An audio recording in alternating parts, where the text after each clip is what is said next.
For as long as I can remember, I believed that I was an artist. I use this word loosely to describe writers, painters, poets, actors, chefs, tree huggers, finger painters, and bird watchers. I firmly believe that we are all artists of life. This video is my particular journey of creativity and artwork, years of experience condensed into 8 minutes or less. My winding road of artistry is long and complicated, but it's also beautiful beyond imagination. So I'm here to share with you how I got from point A to point B, or X, Y, and Z as an artist of this life. Let's start at the very beginning.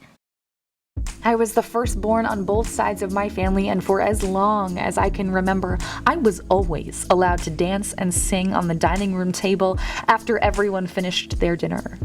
In fact, I didn't have much choice in the matter.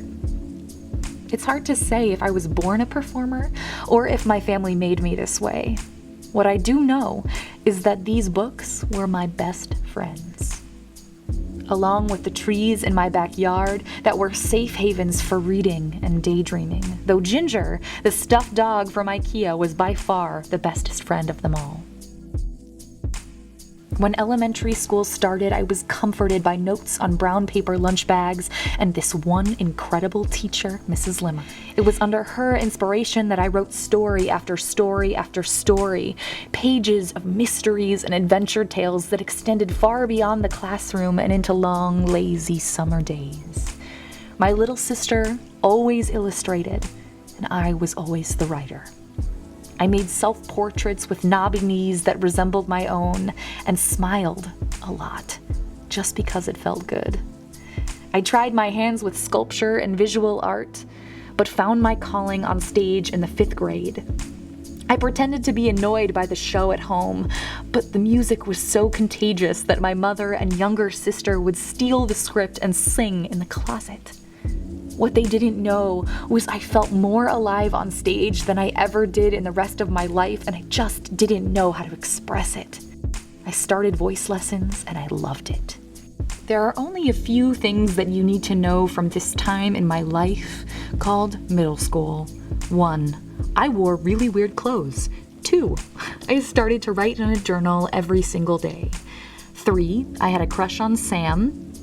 4. I only painted animals. And 5. Sang the song that would haunt me for the rest of my life.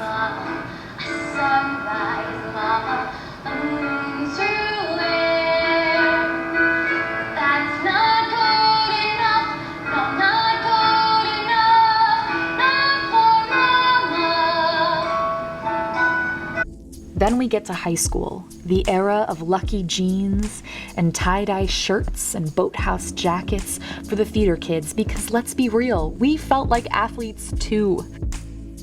It was an era before social media where we developed pictures and memories. Wicked, Rent, school musicals, character shoes, cast parties, and voice lessons. We were self-proclaimed weirdos and overly emotional teenagers who enjoyed how good it felt to really feel something. Yearbooks full of friends that knew you since you picked your nose, and I have been changed for good. We were ready for anything. A music teacher who I will not name took advantage in a way I cannot describe. It's a long and complicated story, but all you need to know is that I felt bad about myself. I focused on daily journaling and boys. I actually focused on making this scrapbook detailing every boy I ever liked and why. Which brings me to college, baby. I got a scholarship for acting and was ready to perform. College theater was an explosion of community, freedom, and play.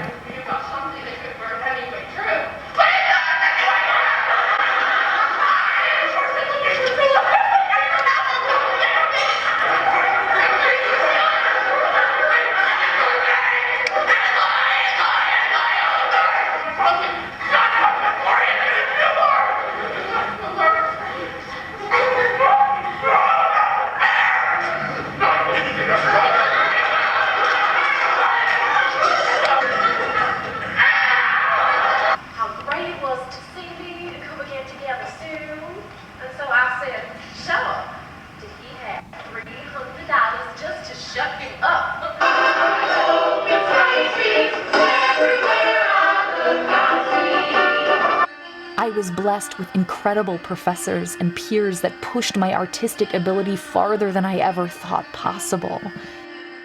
We made theater together, and I felt like I belonged. She screamed as if she had been holding her breath for her entire life. Led him to his hiding spot. I saw him and he froze. This is my penance. This is my child. This is my child.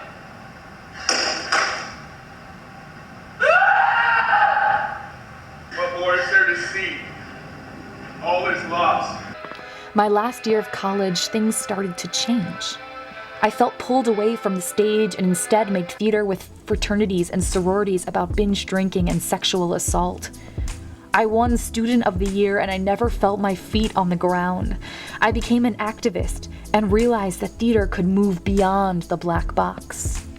All the while, I never stopped journaling. After college, I moved around a lot and worked more jobs than you can count on your fingers and toes. I wasn't particularly happy and lost my artistic light in the shadow of a toxic relationship and a microphone with the sound turned off. I survived on frayed notebooks, sewing up broken things, and cups of peppermint tea. After the relationship ended, my love affair with overalls exploded, along with writing love letters to myself and rediscovering the magic of children.